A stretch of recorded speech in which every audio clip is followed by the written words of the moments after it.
The Is real your focus concern was that it's, oh, go ahead, but I do want to ask this question quickly, Sergeant Major, and I appreciate your time. But is go your ahead. concern about the manner in which he did not speak to you, or his decision to retire, which he, as we've talked about, he would have been entitled to do? Which causes the most concern? Because that is the focus that so many people are wondering about, whether he has done something wrong in service or done something personally to offend you.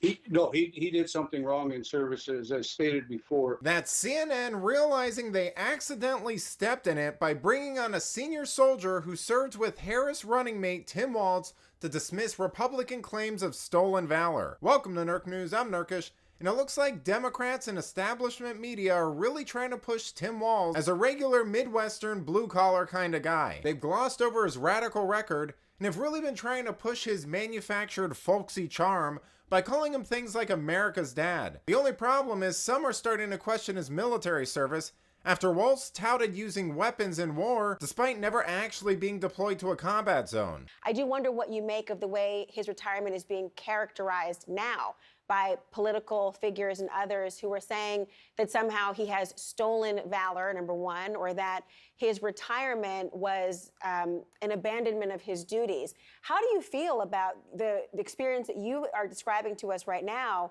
being described as political talking points? The real thing is at the level that he held at that time, which could have been either a first sergeant, but he was conditionally promoted to command sergeant major. He knew the rules or the policies or the procedures and the manner of how to address issues going forward. If this would have been an early entry, low-level ranking individual, different story. We would have understood that, okay, he didn't understand the processes and the procedures. Tim Walz knew the processes and the procedures. He went around me and above and beyond me and went to get somebody to back him to get him out of there without, it was just a backdoor process that he handled against me or against the battalion out there. So what this senior soldier is saying, and you gotta love the fake reverence CNN is pretending to have for him, is that Walz was promoted up because they were building a team and preparing for deployment. Then Walz quit or retired to run for Congress instead of deploying, a point the CNN host doesn't take too well. Yeah, we had another meeting at Camp Ripley. At that time, Tim Walz was there. We had our meeting. Everybody was talking about who, what, when, and where, and what we were going to be doing, what our mission was coming up to be, how we were going to handle it, and how we need to build the team. Again, this whole time period, we're doing what's called building a team to go forward to Iraq. After the meeting, Tim Walz came in and sat down to me because I had talked to him before and said, I need to know what his answer is at that time. He came in, we sat and talked. He told me, he says, I have not been nominated. I am going forward with the battalion. I said, good, let's go. We got the team built. We're starting to build the team out there. A month lapsed or a little bit more lapsed. And in June, we went to Camp Ripley for our meeting again. And I walked into the team, the meeting hall, and Tom Behrens was there. And I asked Tom what he was doing there. And that's when he informed me that he had quit. Excuse me, Sergeant Major, I just want to be precise in the language. You're using the word quit. You mean that he had opted to retire still, is that right? He had not somehow gone AWOL or been dishonestly discharged in some way. He opted to retire. Okay. Yeah, I mean, the terminology that came to me was he quit and went from there. And yeah, yes, he opted to I'm gonna back up 2 seconds. He opted to retire, which I found out at a later date in June.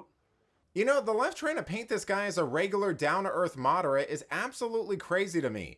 I mean, he fueled the BLM riots, mishandled the pandemic, promotes gender surgery and therapy on youth, said there's no guarantee for free speech, is for gun control, is opposed to the life issue, and removed requirements to save babies born alive after abortions. Not to mention that he was so woke, he changed his state flag because it was problematic, and it ended up looking eerily similar to the Somali flag because, shocker, they have the largest number of Somalis in the entire country. And after all that, this guy has the nerve to call his opponents weird and creepy. Yeah, I'm sorry, that's not how this works. He went around me, and the fact is that there's possibility he probably would have realized. I would have probably no, it's too late, you're going forward, because we had already received our notification of sourcing. And there's one other little point out there that people say, well, he hadn't been notified yet. Yes, he had been notified. Now, there's another step out there. There's what's called stop loss. 90 days prior to the actual deployment, we received our orders. And at that time is what's called stop loss, where if you're in a position, you're going forward irregardless, unless there's some really major or process that gets you out from not going on the deployment itself. So there's that window of opportunity there. People say we never knew he was going forward. Yeah, he knew he was going forward. Had he gotten his orders yet? No, at that time he had not. As far as being a command sergeant major, he, as soon as he retired, or I'm going to go with the term retired, which he did, and he was eligible after 20 years to get a full retirement. He was taken out of the academy at that time. Here's another thing about. Well, Sergeant Major, I do want to hear that.